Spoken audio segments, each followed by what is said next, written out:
भूमि channel में आपका स्वागत है। आज के इस वीडियो में हम बात करेंगे मकर संक्रांति 2024 की। 2024 में जो मकर संक्रांति है इसको लेके बहुत भ्रामक स्थितियां हैं, क्योंकि अभी तक हम इतने सालों से मकर संक्रांति को 14 जनवरी को मनाते आए हैं, लेकिन इस वर्ष ऐसा संशय है कि ये 14 को ना हो कि 15 को हो सकती है। तो इसकी जो तथ्यात्मक जानकारी है वो हम आपको देंगे कि तथ्य क्या कहते हैं, ये 14 को है या 15 को है और विधान क्या है। देखिए, इसमें हम आपको बताने वाले हैं कि मकर संक्रांति जो है वो है क्या, इस पर्व को मनाया क्यों जाता है, इसका विधान क्या है, विज्ञान साइंस क्या कहता है, साइंस किस प्रकार से मकर संक्रांति को बताता है और उसमें क्या महत्व है, पूरे हिंदुस्तान में, पूरे देश में, पूरे भारतवर्ष में ये किस प्रकार से मनाया जाता है। इसके दान पुण्य से संबंधित सभी जानकारी आपको इस पूरे वीडियो में मिलेंगी, जिसमें आपको ये भी क्लियर होगा कि मकर संक्रांति क्या है, क्यों मनाई जाती है, क्यों मनाई जानी चाहिए, क्या करना चाहिए, क्या नहीं करना चाहिए। और इतने सालों से अगर हम 14 को मना रहे थे तो क्या इस बार ये 15 को है, और अगर 15 को है तो इसकी वजह क्या है, ये सभी जानकारी आपको हमारे इस वीडियो में मिलेगी। वीडियो अच्छा लगे तो उसे लाइक अवश्य करें, शेयर करें। जानकारी जितनी साझा की जाए उतना अच्छा होता है, सनातन संस्कृति का विस्तार होता है, भगवान का आशीर्वाद अवश्य प्राप्त होता है। चैनल को अगर सब्सक्राइब नहीं किया है तो चैनल को सब्सक्राइब कर लें। आइए बात करते हैं मकर संक्रांति की। मकर संक्रांति का जो त्यौहार है उसकी अगर बात करें तो हमारे भारतवर्ष में यह एक विशेष त्यौहार है और इसकी बहुत ही अधिक महत्ता है। हर साल मूल रूप से हम देखते हैं कि 14 जनवरी को मकर संक्रांति मनाई जाती है।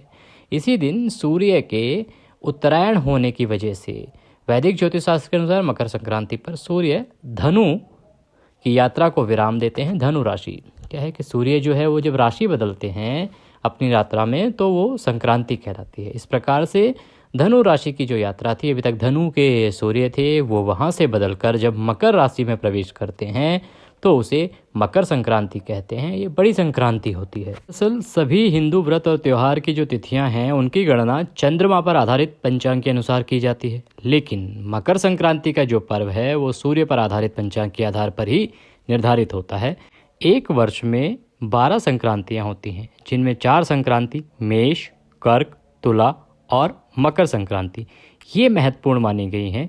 ये सबसे महत्वपूर्ण है। पौष मास में जब सूर्य धनु राशि से निकलकर मकर राशि में प्रवेश करते हैं तो मकर संक्रांति के रूप में इसको मनाया जाता है, देखा जाता है। सूर्य के मकर राशि से उत्तरी कर्क रेखा की ओर जाने को उत्तरायण और कर्क रेखा से दक्षिणी मकर रेखा की ओर जाने को दक्षिणायन कहते हैं। ये हमारा विज्ञान भी मानता है कि किस प्रकार से कर्क रेखा और मकर रेखा का जो परिवर्तन है वो हमारे दिन और रात्रि के परिवर्तन को दिखाता है। जब रात बड़ी होने लगती है और दिन छोटे होने लगते हैं, और मकर संक्रांति के बाद जैसे ही मकर का सूर्य होगा तो फिर से रात्रि घटने लगेगी और दिन बढ़ने लगेगा। अगर हम बात करें कि धार्मिक महत्व क्या है मकर संक्रांति का, देखिए धार्मिक महत्व बहुत अधिक है। इसका वजह यह है कि ऐसा माना जाता है, पौराणिक मान्यता है कि इसके अनुसार सूर्यदेव शनिदेव के पिता हैं और मकर संक्रांति के दिन सूर्यदेव अपने पुत्र शनि के घर जाते हैं, जहां 1 महीने तक वो रहते हैं। शनिदेव मकर और कुंभ राशि के स्वामी हैं। इस तरह मकर संक्रांति पिता और पुत्र के मिलन के रूप में भी देखी जाती है। वहीं एक दूसरी कथा के अनुसार मकर संक्रांति के दिन ही भगवान विष्णु ने असुरों के आतंक से पृथ्वीलोक के वासियों को मुक्ति दिलाई थी। उन्होंने असुरों का संहार कर उनके सिरों को काटकर मंदरा पर्वत पर गाड़ दिया था। तब से ही मकर संक्रांति का त्यौहार मनाया जाता है। इसके अलावा मकर संक्रांति नई ऋतु के आगमन के तौर पर भी देखी जाती है। मकर संक्रांति से ऋतु में बदलाव आने लगता है।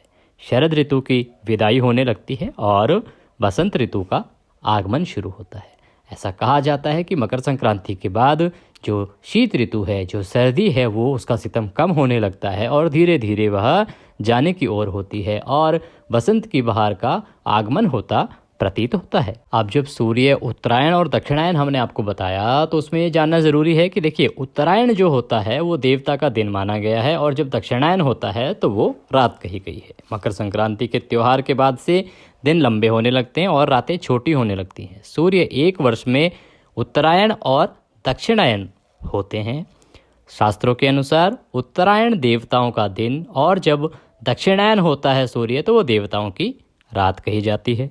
सूर्य जब दक्षिणायन में रहते हैं तो इस दौरान देवी देवताओं की रात्रि और दक्षिणायन के 6 माह को दिन कहा जाता है। दक्षिणायन को नकारात्मकता और अंधकार का प्रतीक माना जाता है, जबकि उत्तरायण को सकारात्मकता और प्रकाश का प्रतीक माना जाता है। इसीलिए कहते हैं कि जब सूर्य उत्तरायण होता है तो वह बहुत शुभकारी होता है। अब पहले जान लेते हैं कि जो मकर संक्रांति का त्यौहार है वो 14 को मनाया जाएगा या 15 को मनाया जाएगा। उसके बाद बताएंगे इसकी मान्यताएं क्या हैं, उपाय क्या कर सकते हैं और शनि दोष किस प्रकार से दूर होता है इस दिन पूजा पाठ करने से।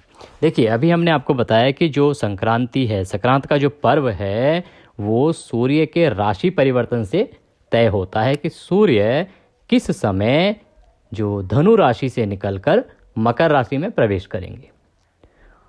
इस बार क्या हो रहा है कि 14 की रात्रि को, अर्थात जब 15 तारीख लग जाएगी रात को, तो 2:54 पर सूर्यदेव धनु राशि से निकलकर मकर राशि में प्रवेश करेंगे। इस अवसर पर जो शुभ मुहूर्त रहेंगे वो हम आपको शीघ्र बताएंगे। तो इसीलिए जो पर्व होगा मकर संक्रांति का, ये मनाया जाएगा 15 जनवरी को। क्योंकि देखिए, जो पर्व है वो सूर्योदय के बाद ही मनाया जाता है और 14 जनवरी को तो सूर्योदय के समय या दिन में जो सूर्यदेव हैं वो धनु राशि में ही रहेंगे। तो मकर के तो प्रवेश ही नहीं हुआ तो मकर संक्रांति कैसे मनाई जाएगी। इसीलिए मकर संक्रांति का जो पर्व है, दान पुण्य धर्म आदि जो करते हैं वो सब होगा 15 जनवरी को।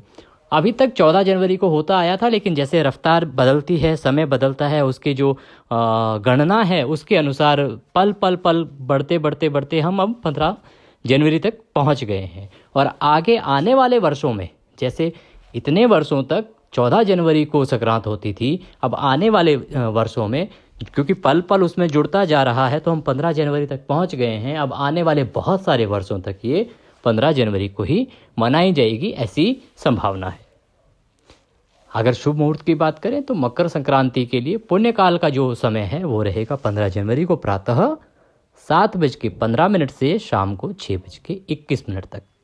मकर संक्रांति का महापुण्य काल रहेगा प्रातः 7:15 से 9:06 तक सुबह। जानते हैं कि मकर संक्रांति की पूजा विधि क्या है, किस प्रकार से आपको पूजा करनी चाहिए। देखिए, मकर संक्रांति 15 जनवरी को मनाई जा रही है, जैसा हमने अभी आपको बताया। तो पूजा करने के लिए सबसे पहले आप ब्रह्म मुहूर्त में उठें। ब्रह्म मुहूर्त में नहीं भी उठ सकते हैं तो सूर्योदय से पहले अवश्य उठ जाएं। उठने के बाद अपने घर की साफ़ सफाई करने के बाद आपको स्नान करने के लिए किसी नदी पर जाना चाहिए, किसी तालाब पर जाना चाहिए। अगर कोई पवित्र नदी है तो उसमें सबसे उत्तम माना जाता है। सभी के लिए जाना संभव नहीं होता तो उनके लिए सबसे अच्छा रहेगा कि आप घर में ही जो जल है उसमें थोड़ा गंगा जल मिला लीजिए और उस जल से स्नान कीजिए। वो गंगा स्नान के समान माना जाएगा। स्नान आदि करने के बाद आचमन करें। आचमन करने के बाद पीले वस्त्र पहने इस दिन, ये बहुत ही शुभकारी होता है। पीले वस्त्र धारण कर सूर्यदेव को अर्घ्य दें। अर्घ्य देने के बाद आपका जो मंदिर है वहाँ पे आप सभी देवी देवताओं को स्नान कराएं। स्नान कराने के लिए एक जल का लोटा या गिलास लें, अगर लोटा नहीं तो गिलास ले सकते हैं, और उसमें पानी डालें। पानी में थोड़ा गंगा जल मिला लें, उससे वो शुद्ध हो जाएगा। उससे सांकेतिक स्नान कराएं, छींटे दें अपने सभी तस्वीरें जो आपके यहाँ पे हैं या प्रतिमाएं हैं उन सभी को। फिर स्वच्छ वस्त्र से उनको पोंछें। सभी को चंदन कुमकुम आदि से तिलक करें, अक्षत आदि लगाएं, धूप घी का दिया जलाएं, धूप दीप दिखाएं।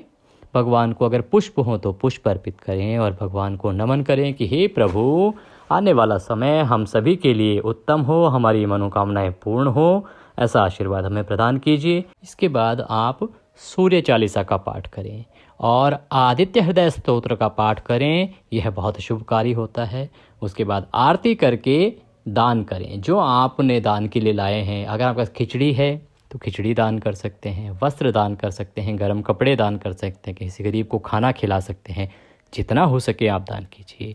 मकर संक्रांति के दिन जितना अधिक दान आप करेंगे उतना अधिक आपको बढ़त मिलेगी, बरकत मिलेगी, आपको धन धान्य की संपन्नता मिलेगी। भगवान के आशीर्वाद से आपके भंडार हमेशा भरे रहेंगे। इसीलिए मकर संक्रांति के दिन हमें दिल खोल के गरीबों को दान देना चाहिए, ब्राह्मण को दान देना चाहिए, भोजन कराना चाहिए। जितना हो सके हमें अपनी श्रद्धा के अनुसार, सामर्थ्य के अनुसार यह सब करना चाहिए।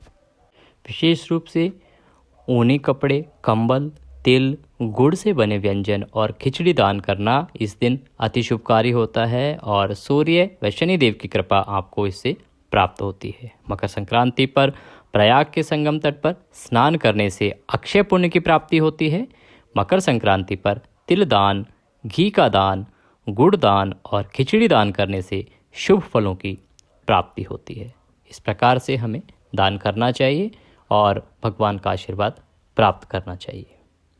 ये थी जानकारी मकर संक्रांति के बारे में। अगर और कोई सवाल मकर संक्रांति के बारे में आपके पास है तो आप कमेंट बॉक्स में लिख के हमसे पूछ सकते हैं, हम उसका अवश्य जवाब देंगे। तो मैं अभी के लिए इतना ही, अगले वीडियो में फिर होगी आपसे मुलाकात। तब तक के लिए जय श्री हरि।